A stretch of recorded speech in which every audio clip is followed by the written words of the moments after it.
the Old Testament a historically reliable document?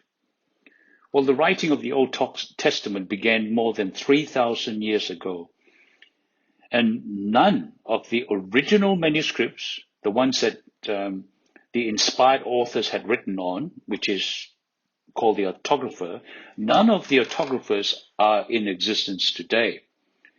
What we have, our Bible, are really printed copies translated from ancient handwritten copies of yet other copies of the original. In other words, our current Bible comes from copies of copies of copies of copies.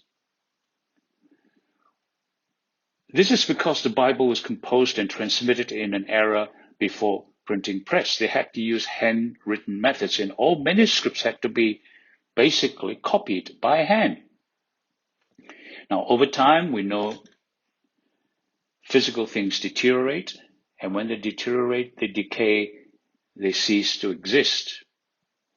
So if a document was to be preserved and passed down to the next generation, new copies has to be written. Otherwise, the thoughts are gone. So of course, these copies were made as close to, in fact, just as the originals by hand and by people. And these copies also fade given time, and they also decay. So if you like, copies and copies and copies and copies called manuscripts were written right throughout thousands of years. Of course, then you would wonder, doesn't making of the hand-copied reproductions open up the whole transmission process to error? I mean, how do we know that a weary copier or a blurry-eyed, lack of sleep, perhaps lack of passion or whatever, may just decide, no, I don't want to do this anymore, and he makes lots and lots of mistakes? Bible critics say that the Bible is a collection of outdated writings that are riddled with inaccuracies and distortions. So how can we be sure that the Bibles available to us today reflect an accurate transmission of the originals? Well, yes, we can be sure. Because God has not left us to wonder. He has miraculously supervised the transmission of the scripture to ensure that they are relayed accurately from one generation to another.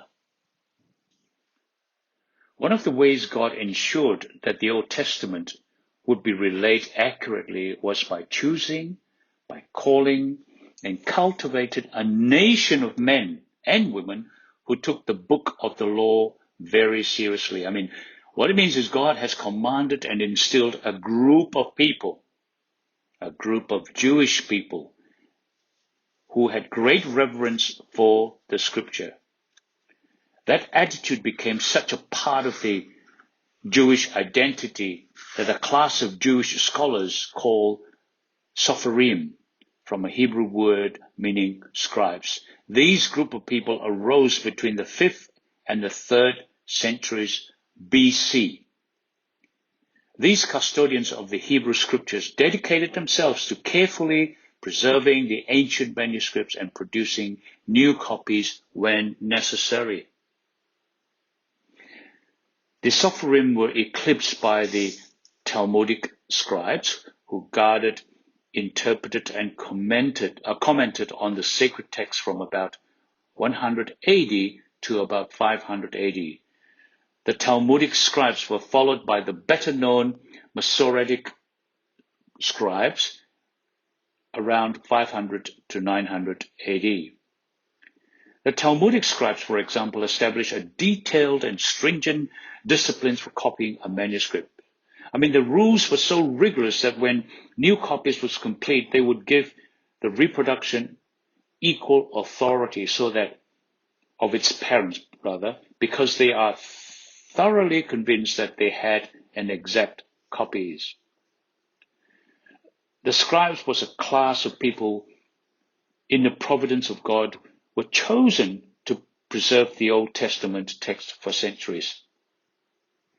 He would begin, or she would begin, his days of transcribing by ceremonially washing its body. He would then garb himself in a full Jewish dress before sitting on his table. And as he wrote, and if he came to the Hebrew name of God, he would not begin writing the name with a quill newly dipped in ink for fear it would smear the page. That is how much they respected the word God and how much they respected the reverence of the scripture. Once a scribe began to write God's name, he would not stop or allow himself to be distracted. Now, even if a king walked into the room, even if there was an earthquake, the scribe was obliged to continue without interruption until he finished writing the holy name of the one true God. That shows how much reverence this group of people paid to writing, preserving, and understanding the word. They were so meticulous in the way they write each page. Each page has fixed columns, has fixed number of lines, and fixed number of characters. And if at any time at the end of the page, when they have additionally written one character or additionally written one line, the whole page is then discarded. And when they copy it, they cannot copy or write down by memory. They have to look at one word from the original and then write the other one character and write that character on the new page. It's one character at a time. They copied it meticulously.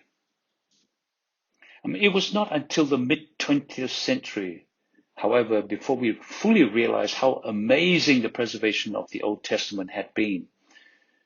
Before 1947, the oldest complete Hebrew manuscript was dated around 900 AD. But then after 1947, with the discovery of 223 biblical manuscripts and many more partial manuscripts and fragments in the caves on the west side of the Dead Sea, we now have Old Testament manuscripts that have been dated by paleographers to around 125 BC. This Dead Sea Scroll, as it is called now, are thousands of years older than any previously known manuscripts. When they studied the Dead Sea Scroll, they found something really exciting. When they compared that to the modern versions that we have today, the modern Hebrew Bible proved to be identical to those Dead Sea Scrolls, word for more than 95% of the text. While the other 5% of the text will consist of spelling variations. For example, where in today's term, we may say, it belongs to their father. The word their is spelled Thir. Now, some scribe, in this instance, I'm using this, just paraphrasing it, may have spelt the word there and spelt it there, as in There. Now, those are small spelling mistakes that are found within this 5% that does not change the overall meaning and the context of the sentence. So these so-called mistakes do not effectively change any of the words, change any of the meaning that God is trying to relay to us. In other words, the greatest manuscript discovery of all time revealed that 1,000 years of copying the Old Testament had produced only excruciatingly minor variations, none of which altered the clear meaning of the text or brought the manuscript's fundamental integrity into questions. Now, are they still critics? Yes, they still make their pronouncements in contradiction to the evidence. However, the overwhelming weight of evidence affirms that God has preserved His word and accurately relayed it through the centuries, meticulously, accurately, so that when you pick up an Old Testament today, you can be utterly confident that you are holding a well-preserved, fully reliable set of documents that God had preserved for you and I.